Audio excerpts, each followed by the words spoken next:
Halo semuanya.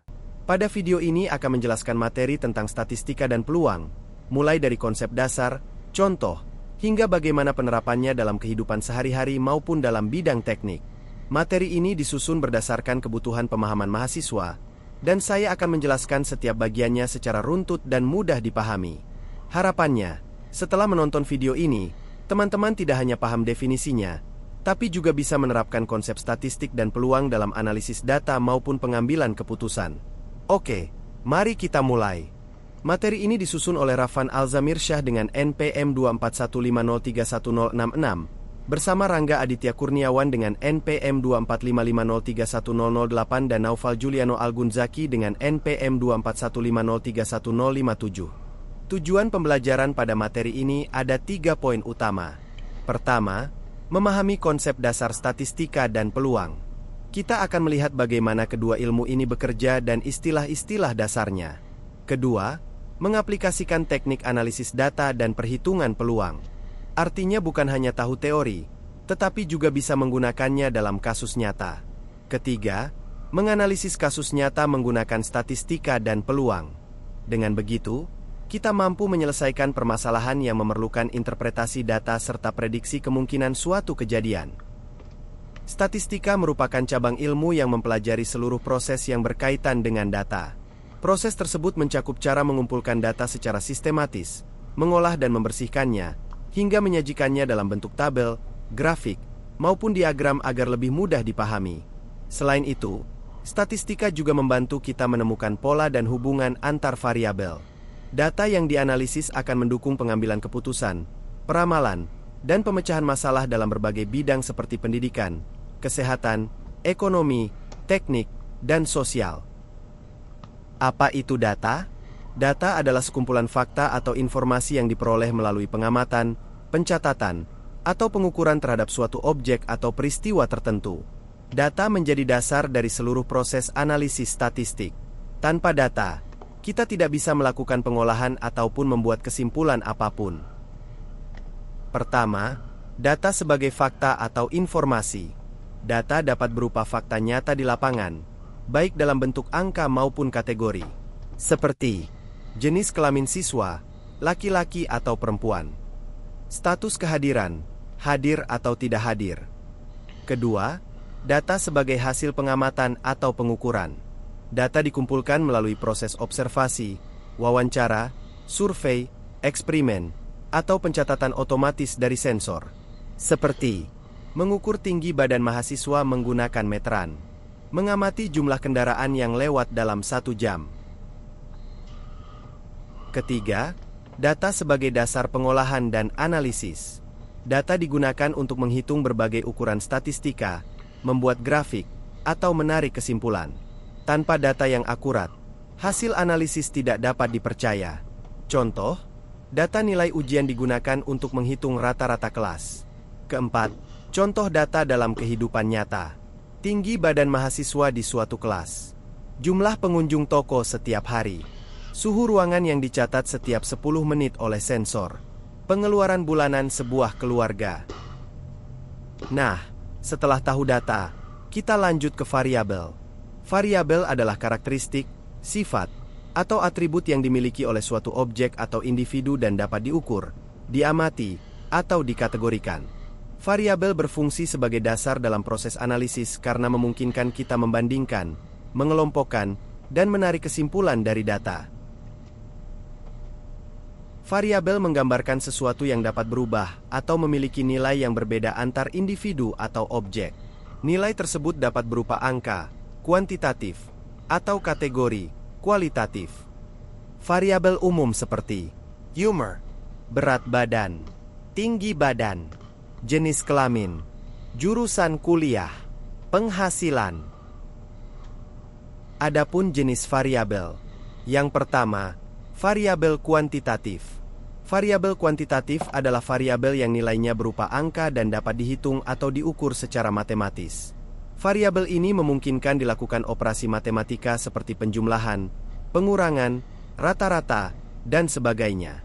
Kedua, variabel kualitatif. Variabel kualitatif adalah variabel yang menggambarkan kategori, sifat, atau label tertentu dan tidak berbentuk angka. Variabel ini digunakan untuk mengelompokkan objek berdasarkan karakteristik tertentu. Pada variabel kuantitatif terbagi menjadi dua. Yang pertama, kuantitatif diskrit. Nilainya berupa bilangan bulat dan diperoleh dari proses menghitung, counting. Tidak menerima nilai pecahan.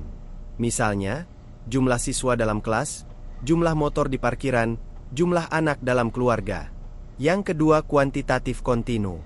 Nilainya berupa bilangan real dan diperoleh dari proses pengukuran. Dapat memiliki nilai pecahan atau desimal. Misalnya, tinggi badan, berat badan, waktu tempuh, suhu ruangan. Dan pada variabel kualitatif juga terbagi dua. Yang pertama, kualitatif nominal. Kategori tidak memiliki urutan atau peringkat.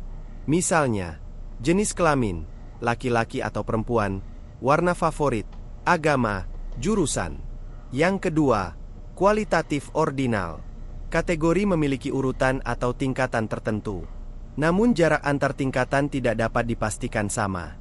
Misalnya, tingkat kepuasan, yaitu puas, cukup, tidak puas. Peringkat lomba yaitu juara 1, juara 2, dan juara 3.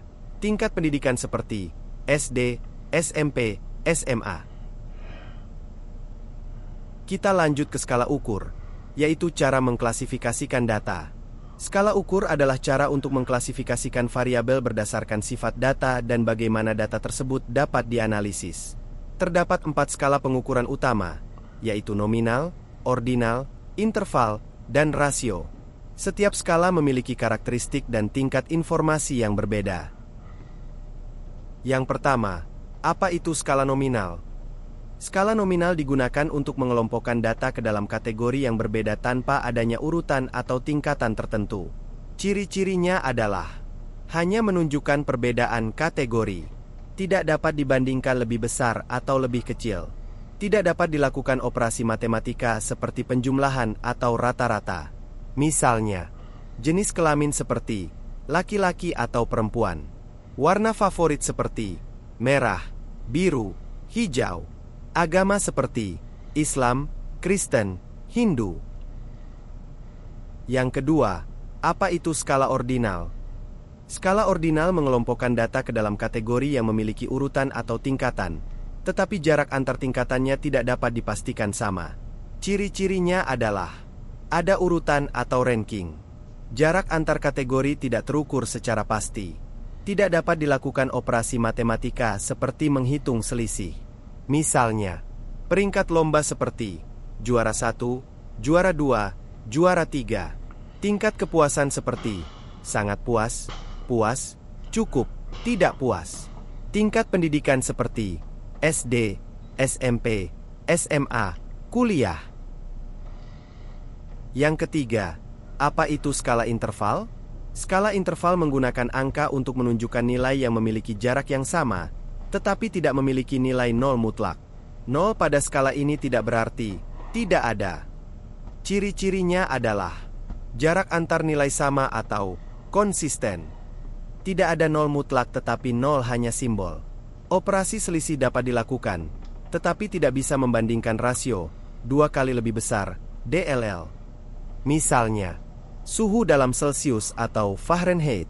0 derajat Celsius tidak berarti tidak ada suhu tetapi minus 5 derajat Celsius bisa ada. Tahun kalender. Tahun 0 bukan berarti tidak ada waktu. Yang keempat, apa itu skala rasio? Skala rasio memiliki semua karakteristik skala interval, tetapi dilengkapi dengan nol mutlak, artinya nol menunjukkan ketiadaan. Ciri-cirinya adalah ada jarak yang sama antar nilai, memiliki nol mutlak tetapi nilai nol berarti tidak ada. Semua operasi matematika valid seperti tambah, kurang, bagi, kali, bisa membuat perbandingan rasio 2 kali lebih besar. Misalnya, berat seperti 0 kg berarti tidak ada berat. Panjang seperti 0 cm berarti tidak ada panjang. Umur seperti 0 tahun berarti baru lahir. Pendapatan seperti 0 berarti tidak memiliki pendapatan. Kita masuk ke penyajian data. Apa itu penyajian data? Penyajian data adalah cara untuk menampilkan informasi dalam bentuk yang lebih mudah dibaca, dianalisis, dan dipahami. Beberapa metode umum dalam penyajian data meliputi tabel dan berbagai jenis diagram. Jenis penyajian data terbagi menjadi 4. Yang pertama, tabel distribusi. Yang kedua, diagram batang, bar chart. Yang ketiga, diagram garis, line chart. Yang keempat, diagram lingkaran, pie chart. Yang pertama, tabel distribusi. Tabel distribusi adalah penyajian data dalam bentuk baris dan kolom yang berisi nilai data serta frekuensi kemunculannya. Fungsinya adalah merapikan data yang banyak menjadi lebih terstruktur, memudahkan menghitung frekuensi, persentase, atau rentang data. Misalnya, nilai ujian 30 siswa dikelompokkan menjadi interval 60-69, 70-79, 80-89, dan seterusnya. Yang kedua, apa itu diagram batang? Diagram batang menampilkan data dalam bentuk batang tegak atau mendatar dengan panjang batang mewakili nilai atau frekuensi. Fungsinya adalah membandingkan data antar kategori, menunjukkan perbedaan jumlah atau frekuensi secara visual. Misalnya, jumlah mahasiswa per jurusan, teknik elektro, sipil, mesin, industri. Yang ketiga, apa itu diagram garis? Diagram garis menampilkan data dalam bentuk titik-titik yang dihubungkan oleh garis, sehingga menunjukkan pola perubahan dari waktu ke waktu. Fungsinya adalah menunjukkan tren seperti naik, turun, stabil. Untuk data waktu misalnya, harian, bulanan, tahunan. Misalnya, grafik perkembangan penjualan toko selama 12 bulan. Yang keempat, apa itu diagram lingkaran? Diagram lingkaran menyajikan data dalam bentuk potongan seperti kue, di mana setiap potongan menunjukkan persentase atau proporsi dari keseluruhan. Fungsinya adalah menunjukkan komposisi atau kontribusi bagian terhadap total. Bagus untuk data berbentuk persentase seperti 100%. Misalnya, persentase kegaitan di rumah, memasak 16%, membaca 36%, menari 20%, menulis 28%. Sekarang kita bahas ukuran pemusatan data. Ukuran pemusatan data adalah nilai statistik yang digunakan untuk menggambarkan titik tengah, pusat, atau nilai yang paling mewakili suatu kumpulan data. Ukuran ini membantu kita memahami bagaimana data tersebar dan di mana nilai rata-rata atau kecenderungan umum berada. 3 ukuran pemusatan yang paling sering digunakan adalah min, median, dan modus. Kita akan membahas tentang min atau rata-rata aritmetika. Min adalah salah satu ukuran pemusatan data yang paling sering digunakan dalam statistika. Min dihitung dengan cara menjumlahkan seluruh nilai data, kemudian membaginya dengan jumlah data yang ada. Dengan kata lain, min menggambarkan nilai tengah secara umum dari seluruh data yang dikumpulkan. Keunggulan dari min adalah proses menghitungnya sangat mudah dan sederhana. Selain itu, min menggunakan semua nilai data yang ada, sehingga hasilnya dapat mewakili keseluruhan data dengan baik ketika datanya terdistribusi normal. Namun, min juga memiliki kelemahan. Min sangat sensitif terhadap nilai ekstrim atau yang biasa disebut outlier. Ketika ada data yang jauh berbeda dari data lainnya, nilai min bisa berubah secara drastis dan menjadi kurang akurat dalam menggambarkan kondisi sebenarnya.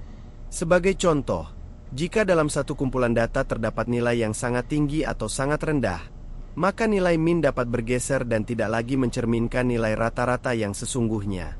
Oleh karena itu, min sangat cocok digunakan ketika data relatif stabil dan tidak memiliki nilai ekstrim yang terlalu menyimpang. Selanjutnya kita akan membahas tentang median atau nilai tengah. Median adalah salah satu ukuran pemusatan data yang digunakan untuk mengetahui nilai yang berada tepat di tengah suatu kumpulan data setelah data tersebut diurutkan dari nilai paling kecil hingga nilai paling besar. Untuk menentukan median, langkah pertama adalah mengurutkan data. Jika jumlah data adalah bilangan ganjil, median adalah nilai yang berada tepat di posisi tengah. Sedangkan jika jumlah data adalah bilangan genap, median diperoleh dengan mengambil dua nilai yang berada di tengah, kemudian menentukan nilai di antara kedua angka tersebut. Median memiliki beberapa kelebihan yang sangat penting. Kelebihan yang pertama adalah median tidak terpengaruh oleh nilai ekstrim atau outlier. Artinya, jika ada data yang sangat besar atau sangat kecil dibandingkan data lainnya, median tetap stabil dan tidak berubah secara drastis. Berbeda dengan mean atau rata-rata yang dapat bergeser jauh ketika ada satu nilai ekstrim, median tetap memberikan gambaran yang konsisten. Kelebihan yang kedua adalah median lebih baik digunakan untuk data yang tidak simetris atau yang memiliki distribusi miring. Dalam kondisi seperti ini, nilai mean seringkali tidak menggambarkan pusat data dengan baik karena dapat tertarik ke arah nilai ekstrim. Sementara median tetap berada di tengah data sehingga memberikan representasi yang lebih adil. Median biasanya digunakan pada jenis data tertentu seperti data upah, data penghasilan, harga rumah, dan berbagai data ekonomi lainnya. Data-data tersebut seringkali memiliki nilai yang sangat tinggi atau sangat rendah sehingga distribusinya tidak merata. Karena itu, median lebih tepat digunakan dibandingkan mean untuk menggambarkan kondisi yang sebenarnya pada jenis data tersebut. Dengan memahami cara kerja median serta kelebihannya, kita bisa memilih ukuran pemusatan data yang paling sesuai dengan karakteristik data yang sedang dianalisis. Selanjutnya kita akan membahas tentang modus, yaitu salah satu ukuran pemusatan data yang sangat penting dalam statistika. Modus adalah nilai yang paling sering muncul dalam suatu kumpulan data. Dengan kata lain, modus menunjukkan nilai yang paling banyak terjadi di antara seluruh data yang dikumpulkan. Modus memiliki beberapa ciri yang perlu diperhatikan. Ciri yang pertama adalah bahwa suatu data bisa memiliki satu modus, dua modus, atau bahkan lebih dari dua modus. Jika data memiliki satu nilai yang paling sering muncul, data tersebut disebut unimodal. Jika ada dua nilai yang sama-sama sering muncul, maka data tersebut disebut bimodal. Dan jika ada tiga atau lebih nilai yang sering muncul, data tersebut disebut multimodal. Ciri yang kedua adalah bahwa modus dapat digunakan untuk berbagai jenis data. Modus bisa digunakan pada data kategorik, misalnya jenis warna favorit atau jenis kendaraan. Modus juga bisa digunakan pada data ordinal seperti tingkat kepuasan, dan dapat digunakan pada data numerik, misalnya angka penjualan atau ukuran produk. Sebagai contoh sederhana, jika kita melihat data ukuran baju yang paling banyak terjual di sebuah toko, dan ukuran M adalah yang paling sering dibeli, maka modus dari data tersebut adalah ukuran M. Modus membantu kita mengetahui nilai apa yang paling umum atau paling populer dalam suatu kumpulan data. Modus sangat berguna ketika kita ingin mengetahui nilai yang paling dominan, terutama pada data kategorik atau data yang tidak cocok dianalisis menggunakan mean atau median. Selanjutnya, apa itu peluang atau probability? Peluang adalah ukuran yang digunakan untuk menyatakan seberapa besar kemungkinan suatu kejadian terjadi dalam sebuah percobaan acak. Dengan kata lain, peluang membantu kita memperkirakan apakah suatu kejadian itu mungkin terjadi, jarang terjadi, atau justru hampir pasti terjadi. Peluang selalu dinyatakan dalam bentuk angka atau nilai kuantitatif yang berada di antara 0 sampai 1. Nilai 0 berarti kejadian tersebut tidak mungkin terjadi. Sebaliknya, nilai 1 berarti kejadian tersebut pasti terjadi. Sedangkan nilai yang berada di antara 0 dan 1 menunjukkan tingkat kemungkinan terjadinya suatu kejadian. Semakin mendekati 1, semakin besar kemungkinan kejadian itu terjadi. Semakin mendekati 0, semakin kecil kemungkinan kejadian tersebut muncul. Selain dalam bentuk angka antara 0 sampai 1, peluang juga dapat dituliskan dalam bentuk persen. Dalam bentuk persentase, peluang dapat ditulis dari 0% hingga 100%. Misalnya, jika peluang suatu kejadian adalah 50%, itu berarti kemungkinan kejadian tersebut terjadi adalah setengah dari seluruh kemungkinan. Secara sederhana, peluang memberikan cara yang lebih terukur untuk memahami ketidakpastian dalam berbagai situasi, baik dalam kehidupan sehari-hari, eksperimen, maupun dalam bidang teknik dan sains. Peluang memiliki beberapa sifat penting yang membuatnya sangat berguna dalam mempelajari kejadian-kejadian yang bersifat acak. Karakteristik yang pertama adalah bahwa peluang digunakan pada situasi yang tidak pasti. Artinya, hasil dari suatu percobaan tidak dapat diprediksi secara pasti sebelum percobaannya dilakukan. Contohnya seperti melempar koin, melempar dadu, atau memprediksi apakah besok akan hujan. Semua situasi tersebut memiliki ketidakpastian, sehingga perlu dianalisis menggunakan peluang. Karakteristik yang kedua adalah bahwa peluang bersifat kuantitatif. Peluang tidak hanya mengatakan bahwa sesuatu mungkin terjadi atau jarang terjadi, tetapi memberikan angka yang menunjukkan tingkat kemungkinannya. Dengan adanya angka tersebut, kita bisa lebih mudah menilai seberapa besar kemungkinan suatu kejadian dibandingkan kejadian lainnya. Karakteristik yang ketiga adalah bahwa peluang selalu didasarkan pada ruang sampel. Ruang sampel adalah kumpulan semua hasil yang mungkin terjadi dalam suatu percobaan. Sementara itu, kejadian adalah bagian dari ruang sampel tersebut. Sebagai contoh, ketika melempar dadu, semua angka dari 1 sampai 6 merupakan ruang sampel, sedangkan kejadian muncul angka genap adalah bagian dari ruang sampel tersebut. Karakteristik yang keempat adalah bahwa peluang mengikuti aturan dasar probabilitas. Aturan yang pertama menyatakan bahwa nilai peluang suatu kejadian selalu berada dalam rentang antara 0 sampai 1. Nilai 0 berarti kejadian tersebut tidak mungkin terjadi, dan nilai 1 berarti kejadian tersebut pasti terjadi. Aturan yang kedua adalah bahwa peluang dari seluruh ruang sampel bernilai 1. Ini berarti bahwa salah satu hasil dalam ruang sampel pasti terjadi. Aturan yang ketiga adalah aturan peluang komplement. Aturan ini menyatakan bahwa peluang suatu kejadian tidak terjadi sama dengan 1 dikurangi peluang kejadian tersebut. Dengan kata lain, jika kita mengetahui peluang suatu kejadian, maka kita juga bisa mengetahui peluang kebalikannya. Dengan memahami seluruh karakteristik ini, kita bisa menggunakan peluang dengan lebih tepat dalam berbagai bentuk analisis, mulai dari eksperimen sederhana hingga perhitungan statistik yang lebih kompleks. Bagaimana peluang penting digunakan dalam berbagai aspek kehidupan, mulai dari sains, teknik, ekonomi, hingga aktivitas sehari-hari. Peluang bukan hanya sekadar konsep matematika, tetapi merupakan alat penting yang membantu kita memahami ketidakpastian dan membuat keputusan yang lebih tepat. Peluang yang pertama digunakan untuk mengukur risiko. Dalam banyak situasi, kita sering berhadapan dengan kondisi yang tidak pasti, seperti risiko kerusakan mesin, risiko gagal panen, atau risiko terjadinya kecelakaan. Dengan menggunakan peluang, kita dapat memperkirakan seberapa besar kemungkinan suatu risiko itu terjadi. Hal ini membantu kita menyiapkan langkah pencegahan, perencanaan yang lebih matang, serta pengambilan keputusan yang lebih aman. Penggunaan yang kedua adalah untuk membuat prediksi. Banyak peristiwa di masa depan bersifat acak, tetapi tetap dapat diperkirakan tingkat kemungkinannya menggunakan peluang.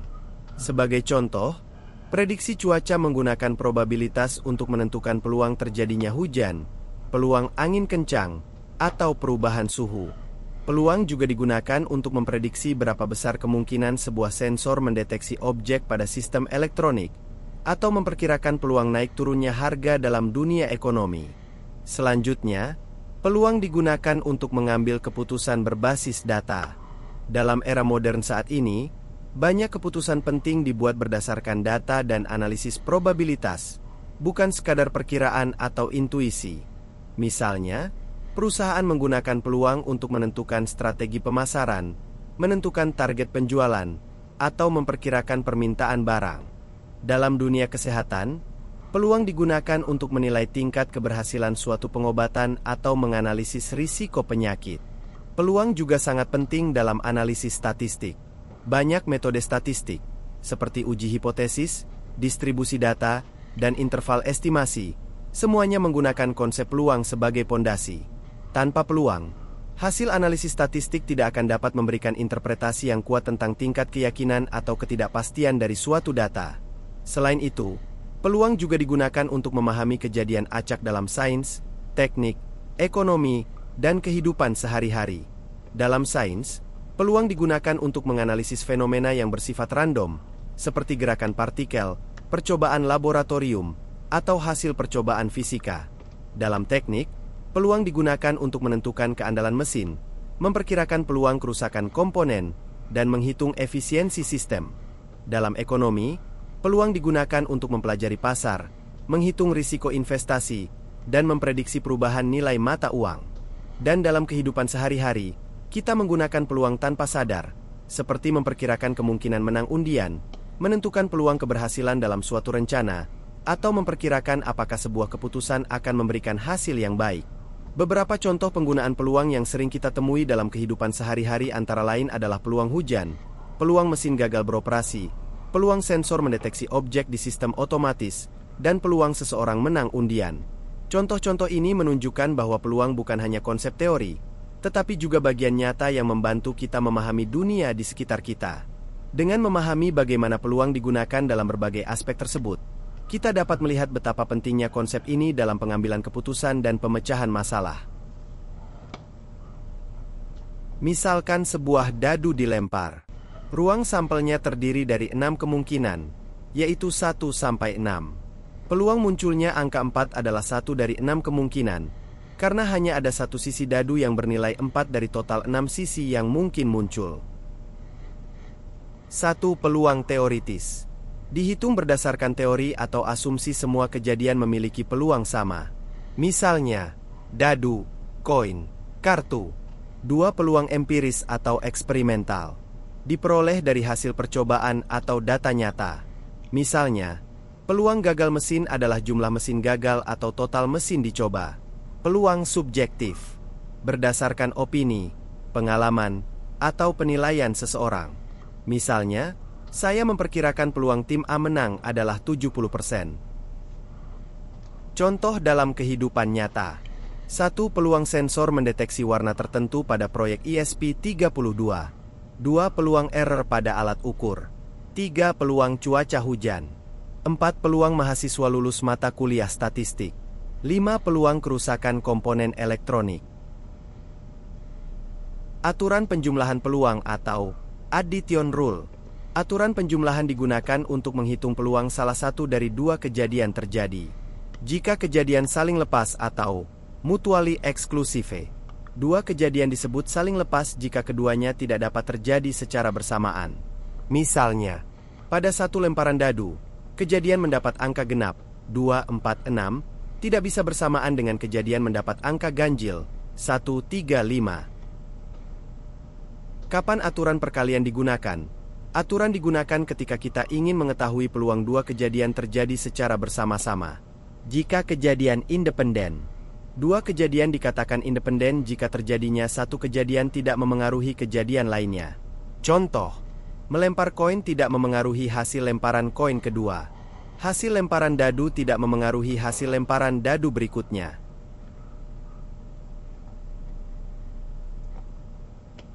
Misalkan kita mengambil satu kartu dari satu set kartu yang berjumlah 52 lembar.